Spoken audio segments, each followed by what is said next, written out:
introduction. So this is GenSpace. Most of you have been here before.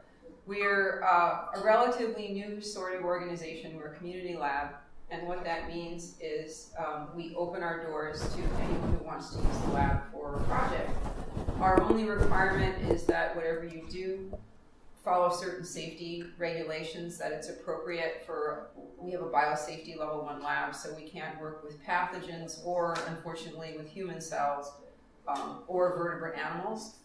But we can work with a wide variety of organisms, everything from plants to bacteria to nematodes to yeast, fungi, and all of those organisms people are working with at GenSpace now.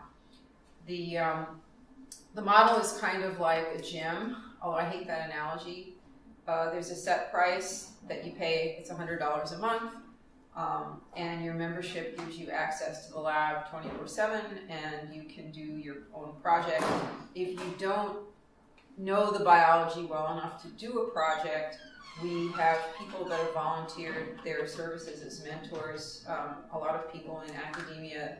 This is one of the richest cities in the United States for biomedical research.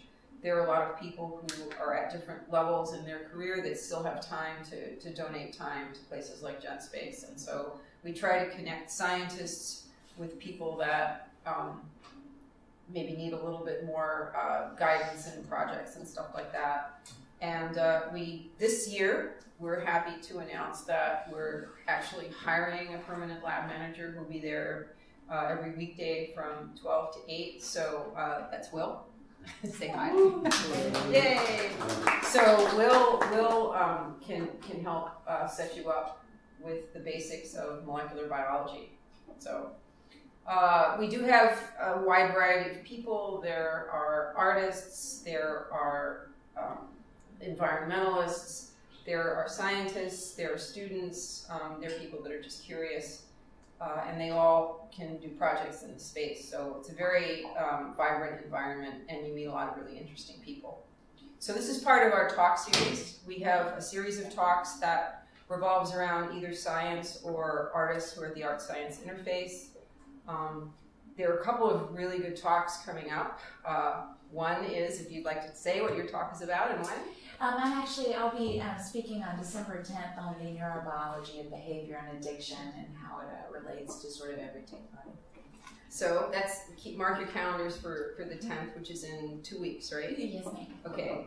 And we're trying to get, actually in that same week, unfortunately that was the only slot they could do it, on Monday, we're trying to get these people that have, I'm not sure if they won a competition, and this is very embarrassing that I don't know, but they have a Mars environment. They're like architects for Mars.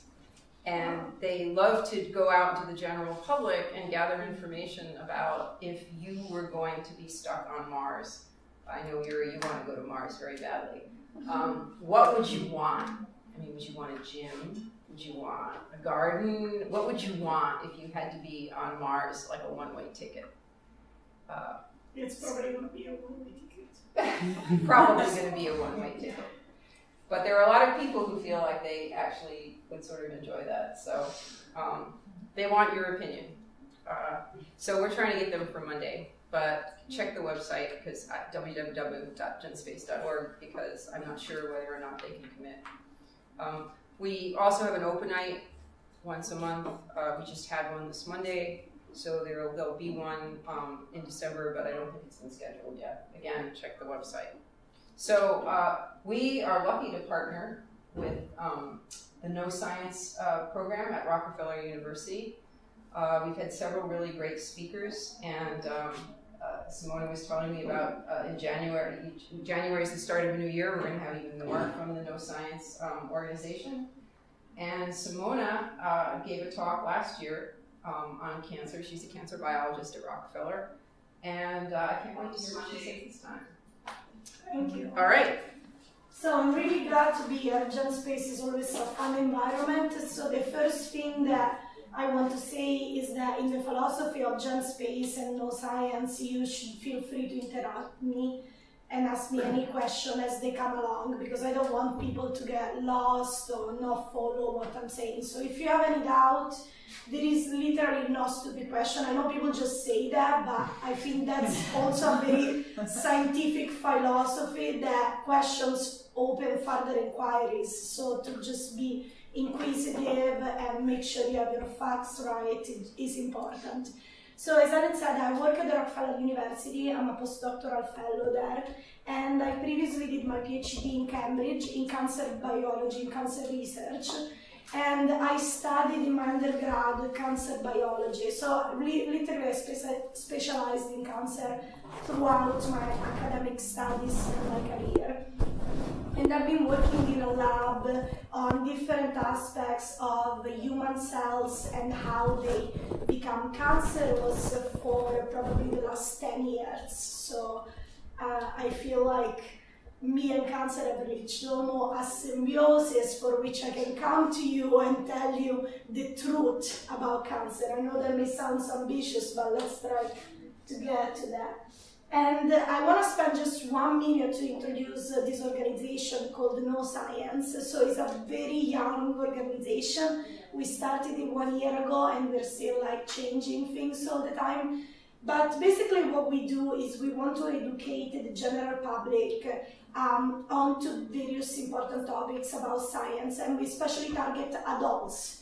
We feel that in New York City there are many programs about children and teenagers which are really valuable, but ultimately the people making choices, be it policy, money, etc., are adults that may have forgotten how valuable science is. And we actually feel that science is valuable in your everyday life. It's like the pulsating, I wonder if this works, yes. It is love science, love life. That's one of our mottos. And we believe that understanding science, in my case cancer, we have addiction, GMOs, microbiome, HIV, different aspects of it really empowers you to make different choices for your life.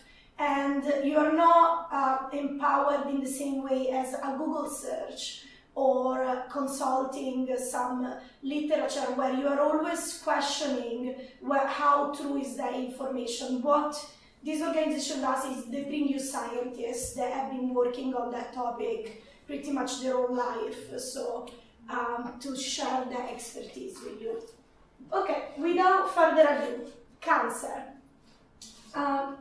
One thing that you should know about cancer is that it currently affects 1 in 3 people worldwide, and that it is projected in 50 years to affect about half of the world population. And to be honest, probably it would eventually affect everybody that grows old enough to be able to get cancer, that doesn't die before of other diseases. So in addition to this, we have about, in the last time I checked, 175 million hits coming up on Google whenever you type in the word cancer. You have 1 million news articles on cancer, and you have 3 million scientific papers that have been published on the topic of cancer. So my big question actually to you is, what is cancer? So that's basically why I'm here, and also that's basically why I feel organizations like GenSpace and KnowScience are really valuable, because we are so familiar with certain words and perhaps even some concepts like cancer, addiction, but do we really understand what they are? Where do they come from? Why do we get it? And I feel, obviously being biased, having spent a third of my life researching this, that cancer is an especially fascinating one. So I'm going to give you the Wikipedia answer. Again, what you could access on the internet and how much information that means to you. Cancer is an heterogeneous class of diseases in which a group of cells display uncontrolled growth. So that's kind of the definition of cancer that you can get. But does that really tell you what cancer is? So in the medical sense, you can say that cancer is many different diseases. If you go biologically, and I'm a biologist, cancer is a single cell in our body. That's where it starts. So it starts from a single cell in our body that changes to become a cancer cell. And that's exactly what I study in the lab. Those first steps that need to occur in a normal cell in our body to really become a cancer cell. So that is where all cancer starts. Many times people ask me, what type of cancer do you study? I don't actually study a specific kind of cancer. To me, it doesn't matter, because all cancer starts with these very fundamental steps at the cellular level, which we are going to understand today. So that's why I put the secret of cancer. Really, you have to look in the cells, even deeper in the DNA. If you're confused, worry not. This is what I'm here for. So we're just gonna get through together. So first thing that we have to think about is what are we made of? We don't really think about that, the cells much, but the cell is the most fundamental unit. We think about organs and tissues and things like that, but we are made of about 100 trillion cells, maybe depending if you're taller or shorter, the number may change, but this is what our fundamental unit is, this cell. So this is what cells actually look like. This is an electron micrograph of the cells. So this, what kind of cell is this? so in this case, they're epithelial cells, so cells like in the epidermis of the skin, fibroblasts. So yeah, actually, yeah, I don't have that. Yeah, so these are just normal, healthy human cells. One fascinating thing to know about cells is that our cells are alive. They are alive just in pretty much exactly the same way as we are. They go through a 24-hour life cycle. They basically, say, wake up, and when they get up, they decide to enter the cell cycle. That's their activity for the day. That's their 24-hour activity. And so what happens in those 24 hours is several steps. First, they check if they are ready to enter the activities of the day. You can call it breakfast, okay? Getting ready for the hard work that there is during the day. If the cell is not ready, it's not going to enter the day. So we don't have really the option, unless the days that you decide to just sit on the couch and watch Netflix. The Netflix exactly would be here, your G0, and that's when the cell just doesn't go through its day activity. If it does, when it's ready, it will do one first major workload for the day, which is completely and faithfully duplicate the DNA content in the cell. Okay, so the cell, and we will look at the DNA, what that actually means. Once the DNA is double, the cell now takes another break to check that the morning work job is done well, and then it will go to the final part, the big workload for the day, which is segregating into two identical daughter cells. Okay, so there is the preparation part where the DNA is 2 copies, and then it physically splits into 2. This is the activity that cell, especially human cells, go through in about 24 hours. So they live and go through a day's work, just like that. And then as individual cells, they have an option to re-enter the next day or go out to G0. So I'm going to show you this is what the inside of a human cell looks like. It's very complicated, but actually relatively simple if you study this. Really, the core is actually beautiful. Just now looking at it, I get illuminated by it. Looks almost like an atom. There is a core, etc. So how nature has made mirror images of itself going smaller and smaller. So the core of the cell is the nucleus. That's where the DNA is. So you may have seen cartoons like this of the DNA helix. And this is basically how the DNA wraps to fit inside the nucleus of the cell. So you have about 3.2 billion of letters in your DNA. So you can imagine that when the cell goes through that duplication step in the morning work, it will become 6.4 billion. So every single letter gets duplicated, and it needs to proofread every single one of that. And that's what it does every day. every 24 hours in an absolutely perfect way. So it's just incredible. So this DNA is actually long, physically long. If you take DNA from one single cell in your body and you stretch it out, it's 2 meters long. So it's packaged so compact inside the nucleus. If you took DNA from every single cell in the body, about 100 trillion cells, times 2 meters for each one, basically you could stretch the DNA to the moon and back thousands of times. You could reach the sun almost a dozen times. Or from just using DNA from one person. So it's incredible the amount of material that is there. So why do we have that DNA? So before I'm going to go there, I'm actually going to show you a different view of DNA. This is how you usually think about DNA. This is what you see a lot, right? These are chromosomes. So what is this? Is this a guy or a girl? It's a guy, right? It's not the Y. So human, like us, we have 46 chromosomes. 22 chromosomes are called autosomes, they're just the same, and then there are the sex chromosomes, guy or girl. See, the X is a lot larger. Yeah. but to be fair, one of them doesn't work.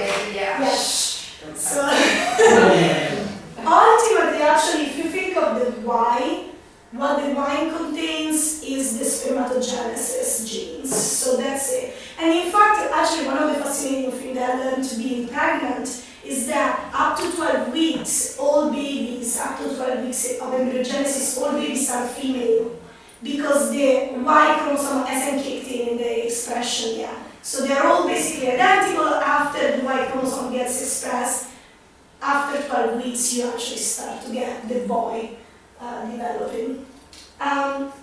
This is also another electron microscope image of what the chromosome look like if you really zoom in. So you can see what I meant before. Those 2 meters of DNA gets packaged like that, really, really dense inside this chromosome into a tiny, tiny space inside the middle of the cell. What I want to show you, just to tell you how important it is to understand DNA in the context of cancer, is these are the chromosomes in a cancer cell.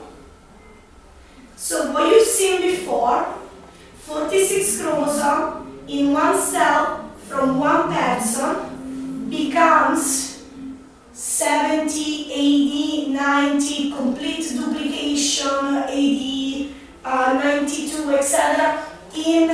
when the cell becomes cancerous. So how does that happen? And that's like all cancers like that? Basically, about 60% of cancer cells have a form of what we call aneuploidy, a form of chromosome number imbalance. For the majority, it's an excess of chromosome. It's rarely a decrease in the number of chromosomes. Probably we think that obviously as the daughter cells divide, one will get less and they will die. There will not be an advantage to having less chromosome. The one that have more chromosome will just keep going and cause the tumor. So yeah, what we need to do to understand cancer is understand actually the power of a single cell. So every single one of us started from one single cell that contained those 3.2 billion of base pair. The cell goes through a 24-hour cycle, it divides. In this case, because it's an embryo, they're much faster division, they actually happen much more rapidly than 24 hours. And you see that in just literally a short period of time, you get thousands of cells. This is a xenopus, this is a frog embryo. I would love to show you a human embryo. There is some cartoons, but these are actually real frog embryos, just look down a light microscope. And within 24 hours, going from the single egg cell, you have basically a full tadpole that is ready to hatch a frog embryo. So that is the power of a single cell. You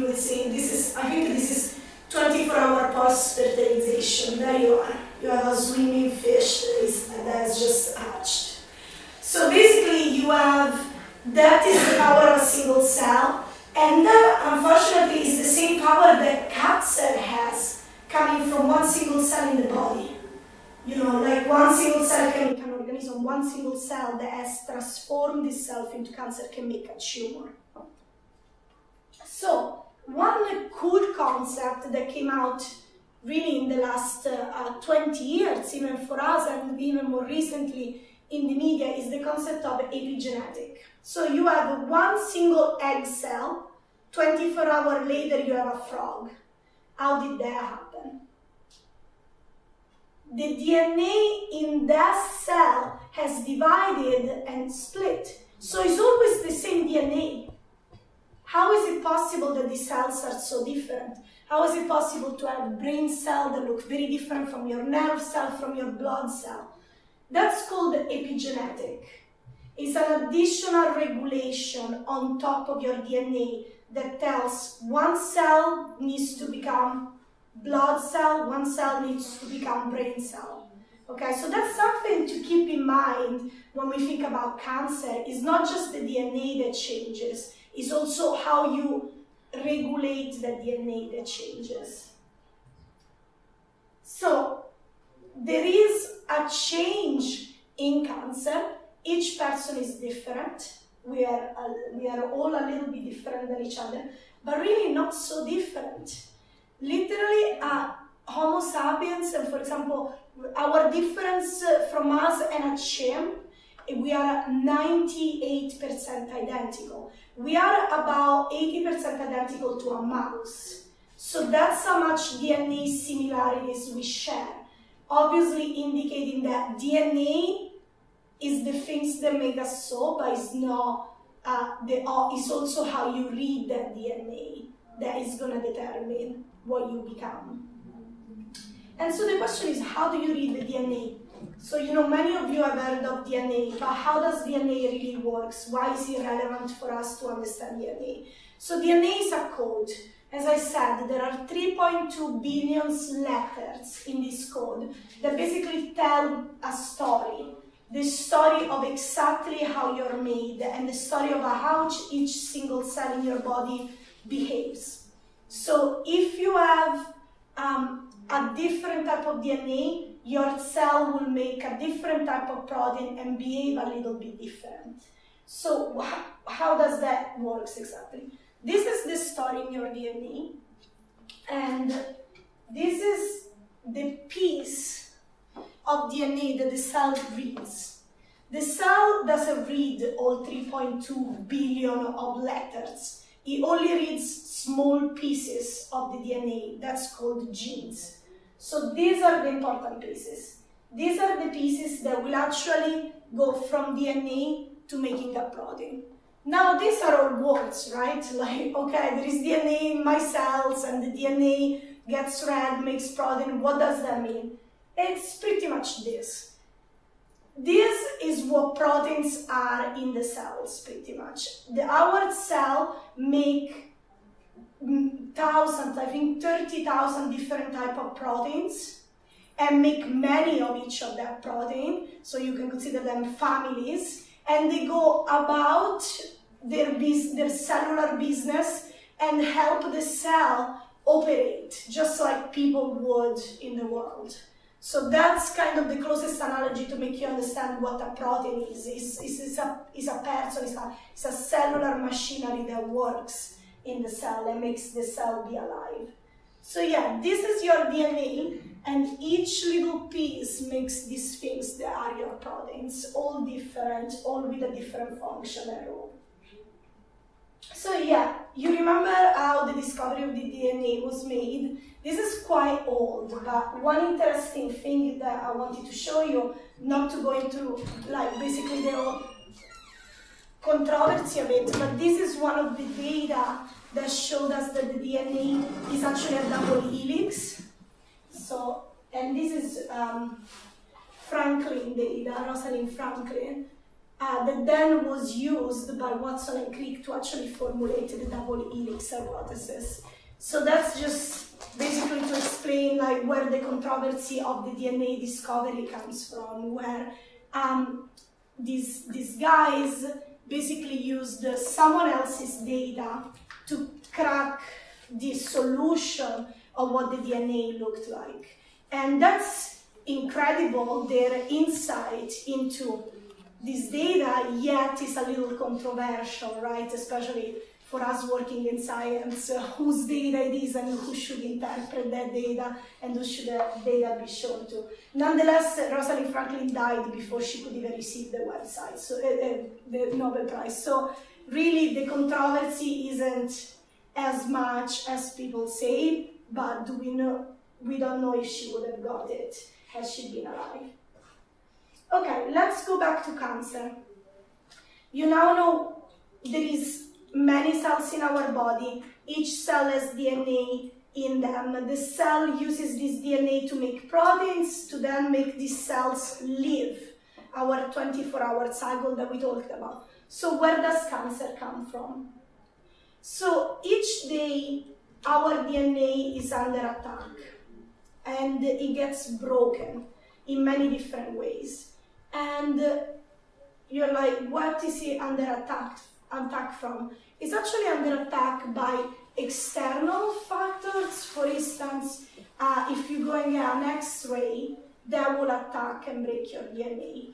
But it doesn't have to be anything as invasive. It can be sitting in the sun and being exposed to UV light. It can be something that you eat that has a chemical that attacks and breaks and damages the DNA. It can be smoke, alcohol, certain chemicals in the food or in the air, pollution, etc. So all these things are external agents that attack and break your DNA. Obviously, having learned about the power that the DNA has in the cell, we don't want that. But my PhD supervisor used to say this. It's like, even if you sat in a dark room, breathing only clean air and drinking nothing but water, you will still get damage to your DNA. Because there are also intrinsic factors, internal factors in the cell that damage the DNA. So the way our cell breathe and get energy is actually through an oxidative metabolism that breaks and damages the DNA. So there is internal free radicals that attack the DNA. However, if you sat in a dark room drinking nothing but water and breathing nothing but clean air, I guess you will limit the damage that you did to the DNA to the basal physiological level that the cells go through.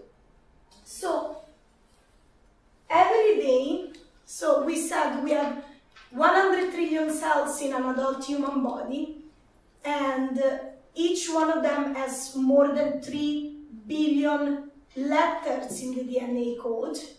And each single day, every single cell in our body suffers about 70,000 attacks to the DNA. And this results in 10,000 different damages to the DNA per cell per day. Okay, this is kind of your baseline. So, and I absolutely don't mean to scare you with that, because our cells are equipped to deal with this huge amount of damage.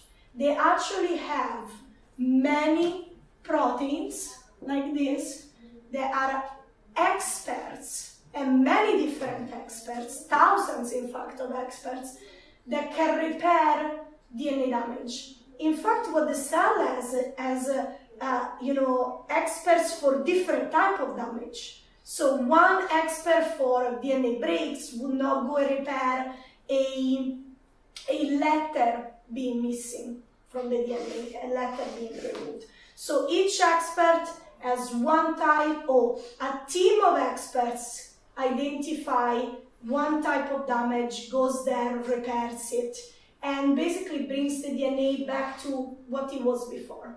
So no harm done.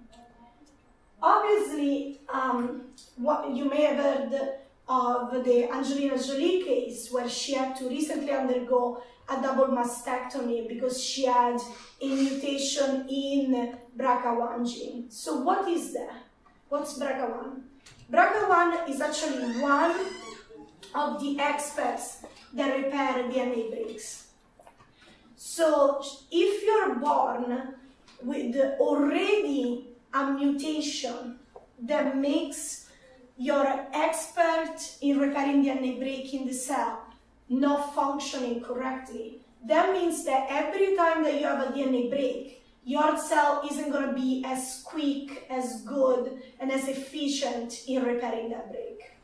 So you start with a disadvantage in your DNA damage repair system in your cells.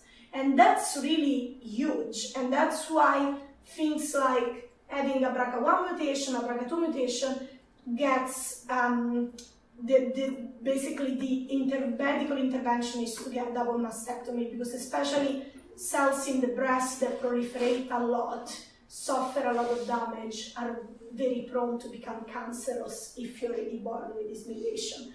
That brings me to another really important point that we need to understand about cancer, is that there is a very clear difference between cancer that are familial. So if you go and look at Angelina Jolie's mother and grandmother, probably there was a mutation there that ran into the family, that she's been passed on at birth, okay? And this is about 40% of cancers have some sort of hereditary base, which doesn't have to be as much as BRCA1, which is really, really important, but some sort of hereditary base. The remaining 60% are lifestyle cancer. They are cancer where you were born just absolutely fine, with all your DNA damage repair protein just really working great, and you just accumulated DNA damage and mutation over your life to catch that cancer. Now, what does that mean? Okay, so we said there is a lot of damage happening to the DNA, each cell in the body, but no stress, okay? No panic. There is DNA damage repair happening, everything going great. There are moments where the damage is too much and the cell cannot deal with that damage. Actually, fantastically, the cell knows when that's the case. It has a system in place to say, can I repair this damage? Yes. Can I repair it well? Because you want to preserve the DNA information and the right letters. Yes, I repair it. Can I not repair it well? Can I not repair it at all? Then I don't. And actually that happens. For instance, you have a real life examples of that. For instance, you lie in the sun all day without sunscreen, which I do not recommend. What happens to your cells of your epidermis?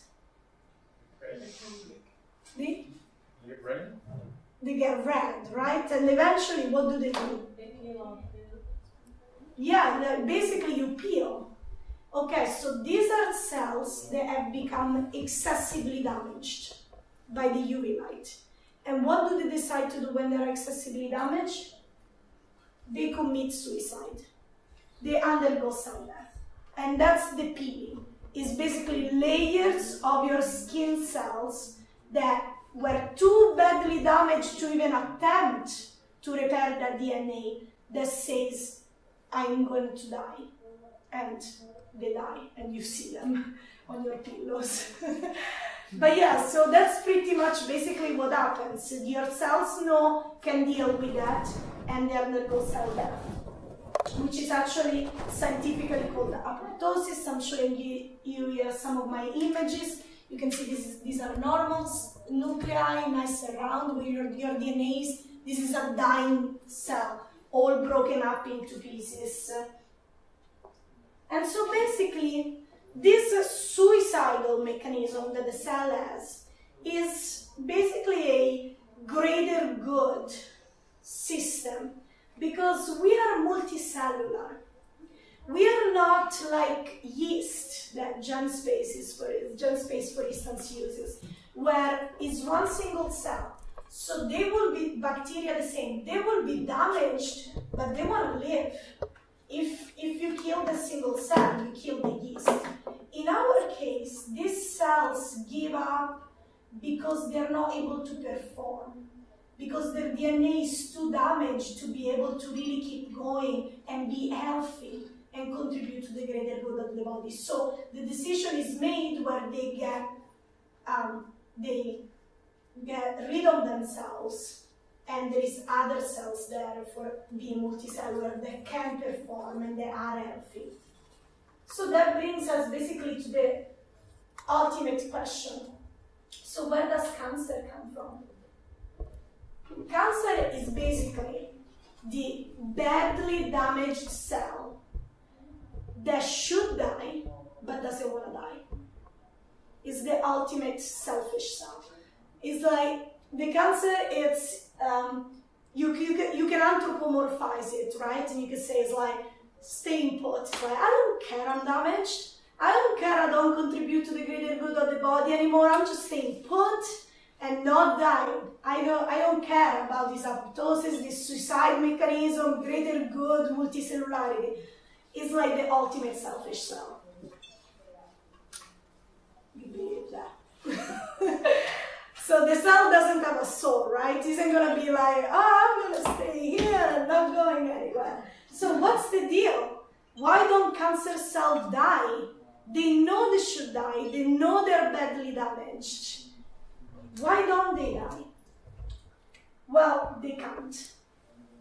They actually happen to be damaged in the piece of DNA that they needed to read to know how to die. So it's unfortunate that over 3.2 billion of letters, sometimes, in some cases, the cell happened to get damaged in those crucial letters that it needed to read to be able to commit suicide, to be able to know that it's excessively damaged, to be able to die. So that's where it all started. And so what that single damage is called is a mutation. You get the damage, you cannot repair it, and the damage actually causes issues in the cell. So what are these issues? It gives the cell immortality. The cell no longer dies even if it's so badly damaged it should die. We now know it can die, but that's one of the traits. And then, as the cell cannot die, it sticks around, accumulates even more damage, right? And so what happens next? It divides more and more, maybe faster and faster. Maybe it gets more and more chromosomes, like the question that we were saying before, because it tries to pull all the proteins together to be able to fulfill this growth, this new speed that it has. Maybe it activates some of the bad proteins in the cell, some of the oncogenes. These aren't really bad proteins. They're proteins that we actually need in a normal cell, but the cancer cell hyperactivate to make it grow faster, be fitter, go longer. It's basically the training genes. And also it mutates the good genes, which are the genes that put a brake on the cell, that tell the cell, hey, slow down, the tumor suppressor gene. In fact, one of the tumor suppressor gene, P53, is mutated in over 50% of cancer. What that means is that once you're immortal, you mutate until you hit P53 and you inactivate it. And then that's going to give you all the other advantages. And finally, you want all sorts of other things as a cancer cell.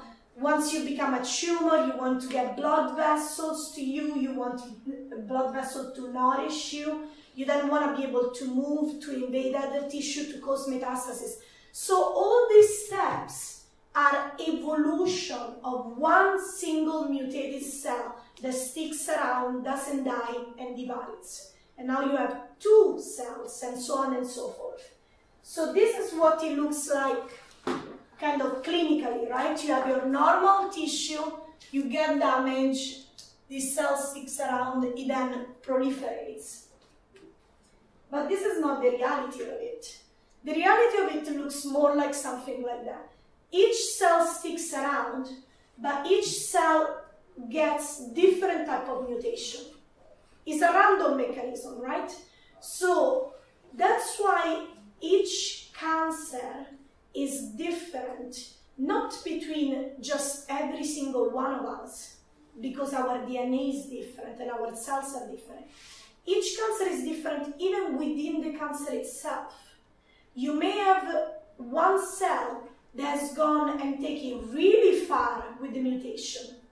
And that's what makes cancer so difficult to cure. This is one of the biggest questions that I get all the time. Have you cured cancer yet? As a cancer researcher, that's top number one question. And the truth is that curing cancer is not even a thing, because cancer is not a disease. You can cure specific types of cancer. To understand and to cure specific types for cancer, you need to know exactly what mutation happened. And why is that so complicated? In the post-genomic era, we sequence DNA, we know exactly what mutations there are, and what we find that in each cancer, in each single tumor, there are different mutations. So you give one drug that kills 95% of the cell, but what about those 5% of the cell that had already mutated to be resistant to that drug? They stick around. You know, give it 6 months, they're gonna form a new tumor, maybe bigger than the one that you had just cured. So cancer has two elements to it. First of all, cancer is us. It's not a virus, it's not a bacterium. It's not a foreign agent that attacks us like influenza. The influenza virus, we know how it is. It mutates, fine. But the difference, the 1% difference between all of us in the 3.2 billion of base pair makes it so that a treatment for a person's cancer isn't going to work for the exact same cancer in another person, because the cell is going to be slightly different and the DNA is going to be slightly different. Also, the same treatment catered for the person may not work for all of the different cancer cells. Okay, not to leave you on a terrible, depressing mood, there is, yeah. I'm sorry, but the aneuploidy, the different number of chromosomes, I know you said that it changes, but are there any patterns that, even if they're not exact, are there any patterns to the aneuploidy that would identify the cancer as specific for different parts of the body? Absolutely. Like, for instance, we know that there is P53 being mutated in the majority of cancer. So you would think, if I found a drug that targets the specific mutation, the cells that carry that mutation, and those type of molecular drugs that are very selective are very effective. But as you said, the aneuploidy, even though may have a pattern, is also stochastic. It may always be different. By the time that you act on the cancer, another cell may already have evolved beyond what the treatment that you're giving in the moment is. So as I said, not to be absolutely negative, there are different options. The first option is individualized medicine, where each single person that enters the hospital with a tumor, that tumor gets scanned for the mutation. And once you identify the mutation, there is going to be some common mutation that we already have drugs for, but there is going to be some mutations that are just specific to that person and that tumor. In that case, now we have the possibility to make drugs really quickly against that type of mutated protein and so on. This process, though, is so expensive. We are just not there yet with this type of individualized medicine that will be able to tell you exactly the mutational composition of your cancer and give you different drugs to kill every single type of cells that you have. But there is something else that I feel as a cancer researcher that we can do. So we know that the other 60% of cancer that isn't genetically linked is lifestyle induced. So what does that mean? It means that there is a whole range of things that we do, sometimes every day, that are increasing our damage, are increasing our burden on our DNA, and are increasing our chances to get hit in that place where you don't want to get hit, like the anti-apoptotic mutation that doesn't make the cell die. So really it's a matter of probability, right? You could be really careful crossing the road. And I get this a lot. This person lived a completely healthy life. How is it possible that they got cancer? It is bad luck that the few damage in a healthy life will hit the spot of making the cell change into cancer. And pretty much it's like, I'm crossing the road, I'm looking very carefully, a car comes from around the corner and hits me, okay? But living in a way that increases our mutation load is like crossing the road without looking. Who would do that? So, now you know what there is that is probably even better than any cure we could find, just because it's so complicated to find a cure or the perfect cure, which is prevention and limiting the initial damage that is going to make that first cell become a cancer cell. So I'm going to skip through this part, which is basically some of my PhD work, but finish with the fact that throughout this talk, I only talked about the most basic of science. This is not medicine, this is not, drug development. This is just trying to understand who we are, what our cells are, what is our DNA, how does this all work. And we feel that understanding that is actually the key to then understand diseases and pathologies. And so we feel that basic science is actually the basis of life. And so I want to thank you all very much. These are all the various sponsors over the years, and thank you all for your attention.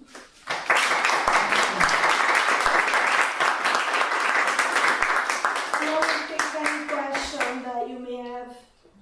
Yes? I would like to know more. I would like to take like a continuing education class on molecular basis of cancer and new treatments and stuff.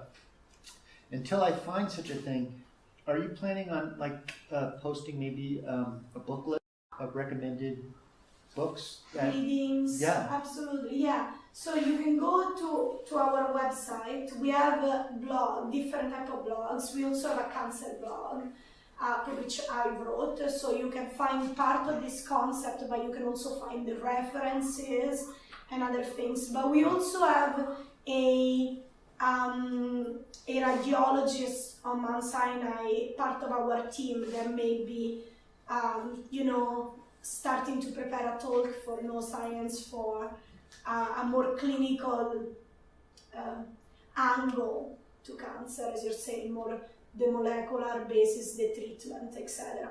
This is basically like, if you really are a lay person and you really don't know what is cancer, this is giving you the initial flavor of what are we looking at and what we should focus on. Yeah.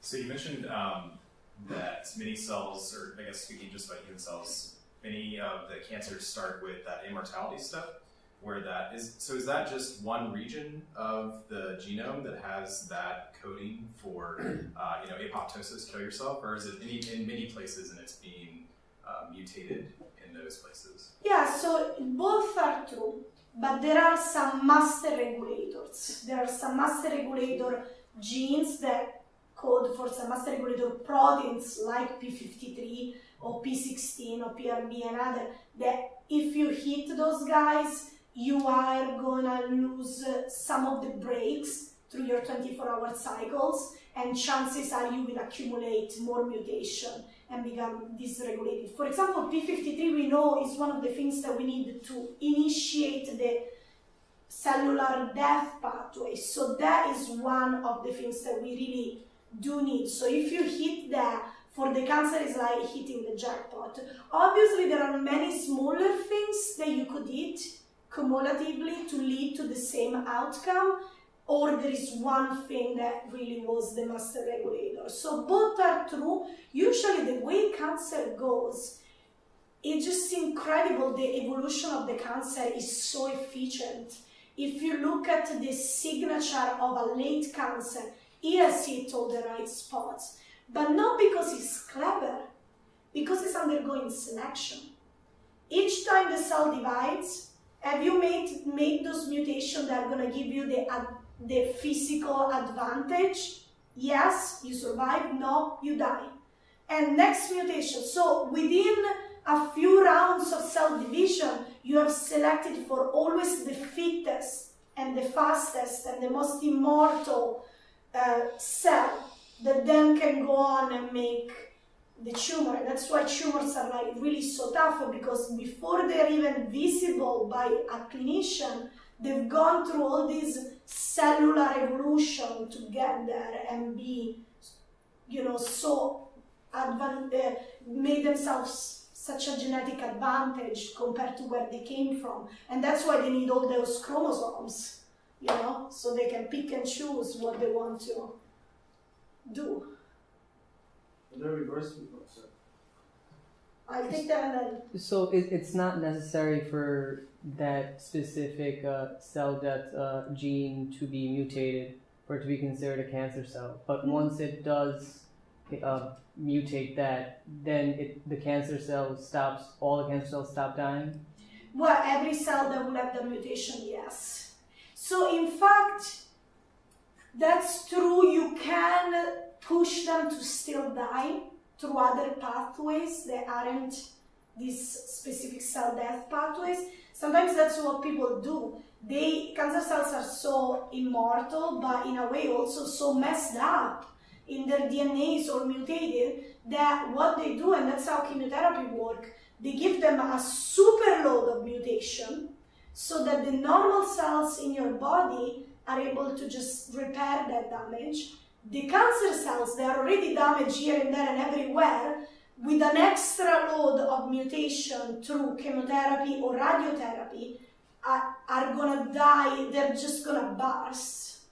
They're gonna undergo what we call necrosis. They aren't gonna commit suicide and they're activating the cell death pathway as they should, but they just can't survive anymore. So there is a way to force them to die, to force them to die through any means, and that's actually how a lot of chemotherapy works, but it's not the most selective, mechanism. There used to be, I don't know if people still consider this kind of the way it goes, but Weinberg had a paper called The 7 Hallmarks of Cancer, and it was it's a classic paper that's mainly someone proposing a very powerful theory, which was that there are 7 things that have to happen in order for a cell to become fully cancerous. Yeah, it's the tick boxes. Right. So it's not just sort of one gene, goes. There are different components to this uncontrolled division. So like one is there's a mechanism in cells that if they sense there are other cells around them, they won't divide. It's called contact inhibition.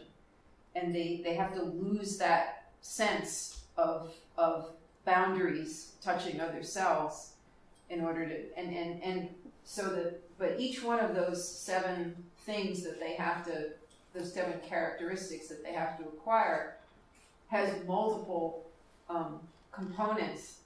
And so you can lose all 7 characteristics, but the particular components that caused you to lose each one might be slightly different in each person. So that's why you can't target each It's very hard, because a lot of times when you're trying to go back and figure out, also there's so much collateral damage, because once the thing starts, it's like a runaway train. Once it starts growing, as cells divide, the point, particularly this place called the replication fork, when the DNA replicates, the 2 strands split off like this, and each one gets a new partner, and that point is very vulnerable. And so the more you expose that, because each time you're copying the DNA to divide, you're exposing that more and more, and you get more and more, you have a chance of getting mutations, and it's just this horrible self-perpetuating thing that just keeps getting crazier and crazier. And by the time the cancer is detected, sometimes it's got so much damage, you're not sure what was the important damage. That's why it's been so difficult. Like, Yeah. I feel that cancer research really in the last 10 years after we sequenced the human genome, it's been 10 years now. So after we can now sequence the human genome very cheaply, many types of cells, now we can say, okay, all these cancers have this important spot to hit in common, but they also have a whole lot of mutation that are just other random things that are getting hit in the way. They are not advantageous and not deleterious. They're just there. And I mean, in a way, that's how the newest evolution theories work, where we get a lot of genetic drifting, right? Our DNA changes, and if it's bad for us, that was probably not a good thing. If it's good for us, that's going to give us an evolutionary advantage. If it's neutral, it's just going to sit there and be a mutation. What you get with cancer is evolution happening in a matter of months sometimes, from one mutation to the other. And that's why I put, as Ellen said correctly, many steps needs to happen, which is what I was trying to list: immortality, cell division, contact inhibition. But there are some really key steps, for example, acquiring immortality.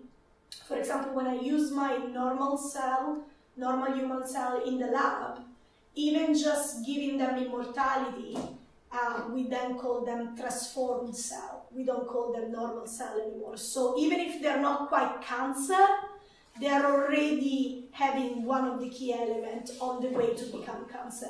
So literally we can go, that's what we do in the lab. We can take normal cells, give them immortality, give them a good dose of UV light and so on and so forth, until they will eventually become cancer in front of our eyes through those multiple steps that we force them to take. That's what happens in the real people. That's what we can make happen in the lab, ex vivo. So it's pretty cool. Thank you so much for listening.